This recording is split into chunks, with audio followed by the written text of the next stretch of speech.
It doesn't sound likely. Matter of fact, it seems impossible that from the dust and dirt of the Deep South, born in a time of separation and segregation, that a legend would rise. Just a kid from Mobile, a kid who became king, the home run king, Hank Aaron. Swinging, there's a drive into left center field. That ball is going to be out of here. It's gone. It's 7:15. There's a new home run champion of all time, and it's Henry Aaron. Henry Louis Aaron was born in Mobile on February 5, 1934. At that time, the city was divided. Some streets were lined with Southern mansions, other areas struggled with poverty from the Great Depression. The Aarons lived in the black community of Tolmanville. Despite the many challenges of the time, he remembers his childhood fondly.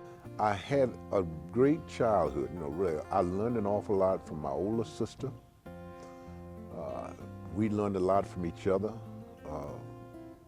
My baby sister now. I learned a lot from my middle sister, my brother, and all of it. Growing up, it was more of a family, really. We got along very well. Hank was the third of 8 children. He learned character from his mother Estella, work ethic from his father Herbert. One example, they all worked together with little to no experience building their family home. I really think about the hard work that my dad, myself, and my brother put into it, because literally we built this house. Neither one of us, none of us had skills to do it. Every brick that was put into this house, the 3 of us would come out and we literally would build piece by piece. The home was on Edward Street, which is where Hank's love for baseball began. For years, neighbors shared stories of Hank swinging at bottle caps with a stick. They also remember the little things.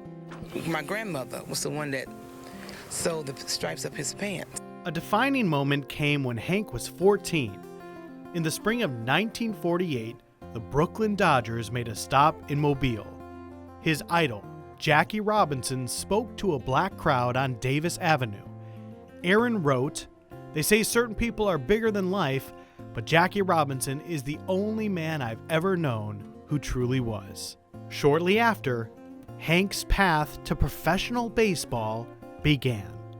His parents allowed him to pursue the game with the promise he would go back to school if it didn't work out. Nobody had ever gone from this part of the country to going to play in the Negro League, and everybody said, "Well, you think you're gonna make it?" I said, "Well, I'm gonna give it all I got, and that's all I could do."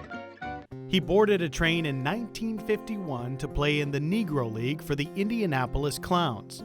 After hitting above 400, a scout from the Braves noticed Hank and signed him to a $10,000 contract.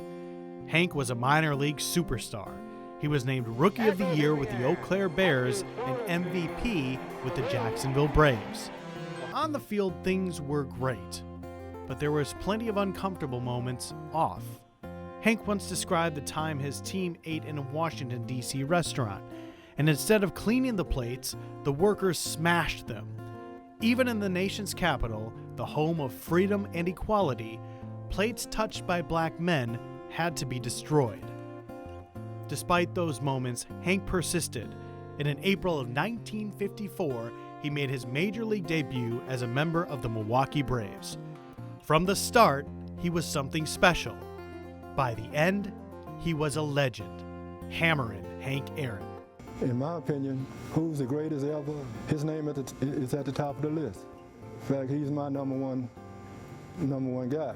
Cleon Jones is another Mobile baseball great, a New York Mets Hall of Famer who played with Aaron in the 1969 All-Star Game. Before he played with Hank, he idolized him. I was in 8th grade when he came to this school as a pro player and spoke to the student body. And I had all of his baseball cards, and I actually walked up to him and touched him and shook his hand, but I was so nervous I couldn't call my own name. I said, the number doesn't make the player makes the number. Cleon says Hank's approach, control, and skill set is what led him to break several major league records. But the one that clearly defined his storied career was not his last home run, but his 715th. Babe Ruth's record of 714 had stood for nearly 40 years.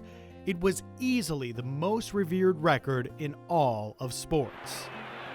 That ball is going to be out of here. Braves announcer Milo Hamilton had the famous record-breaking call, but broadcasting Hall of Famer Vin Scully also called that game.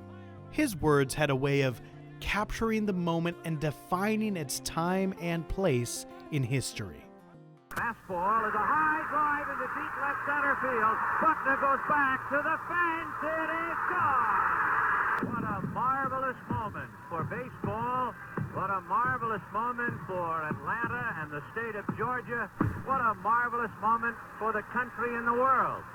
A black man is getting a standing ovation in the Deep South for breaking a record of an all-time baseball idol. A black man is getting a standing ovation in the Deep South. Truly, as Scully said, a marvelous moment. But the pursuit of that moment was far from. Matter of fact, chasing 715 and the Babe led to some of Hank's darkest days. Aaron ended the previous season at 713 home runs. So for months before the next season began, letters. Racist letters.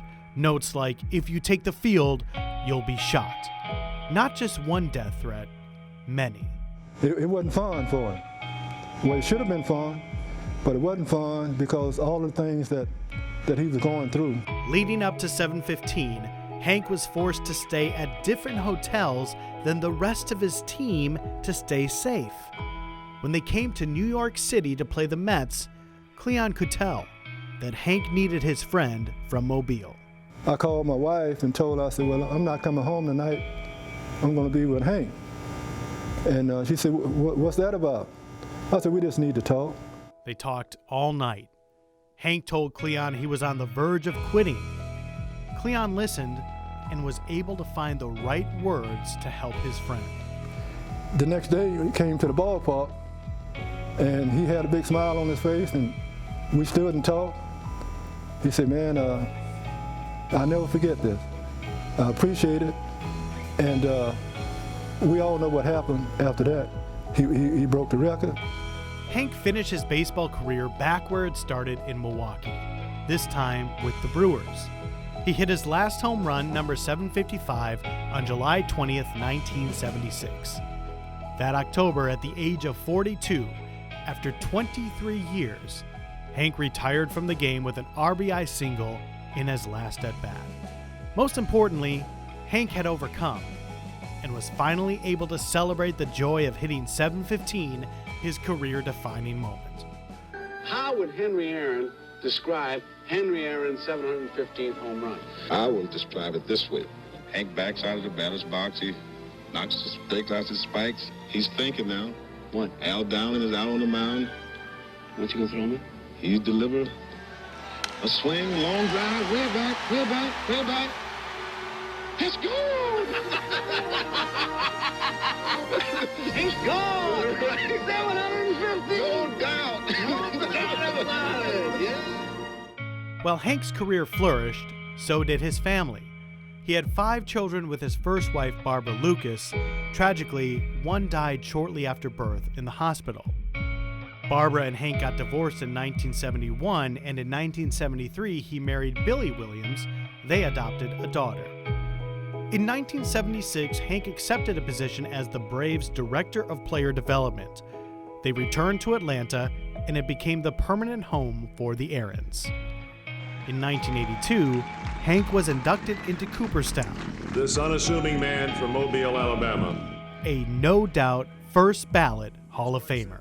I stand here today because God gave me a healthy body, a sound mind, and talent. For 23 years, I took the talent that God gave me and developed it to the best of my ability.